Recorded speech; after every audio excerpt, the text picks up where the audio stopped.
The Battle of Bunker Hill, Washington's crossing of the Delaware River, and the Siege of Yorktown. Legendary Revolutionary War events that endure across the centuries. But did you know Richmond played host to a brief, violent chapter in the War for Independence, an event largely lost to history? The people who supported the revolutionary movement, this is the worst thing that could happen.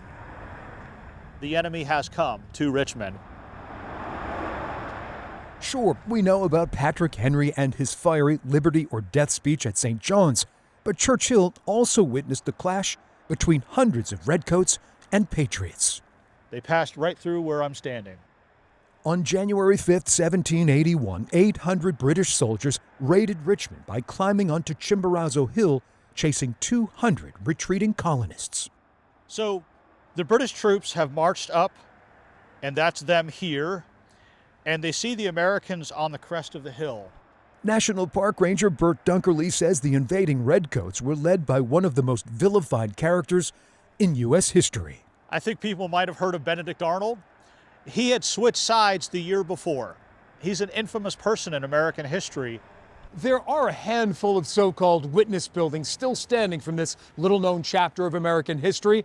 British soldiers marched right by the old stone house on Main Street. You might know it as the Poe Museum.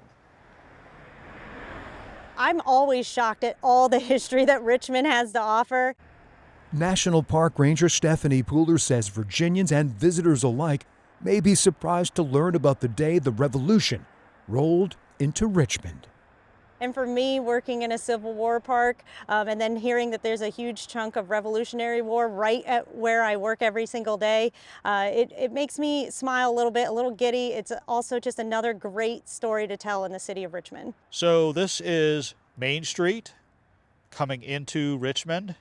Bert Dunkerley says the sheer scale of the American Civil War overshadows the Revolution in the River City. But Arnold's raid is a moment that should be remembered. Absolutely, it's exciting to think that these events happened right here on the streets of Richmond. This weekend, the National Park Service, Henrico Libraries, St. John's Church, and Henrico Recs and Parks are commemorating the anniversary of Arnold's raid with living history demonstrations and walking tours of the area near Chimborazo Park. 244 years later, the British are coming once again. It's a part of our story, it's a part of our nation, and we need to continue to tell those stories because if it wasn't for them, we wouldn't be able to have the future we have today. For I Have a Story, I'm Greg McQuade, CBS 6 News.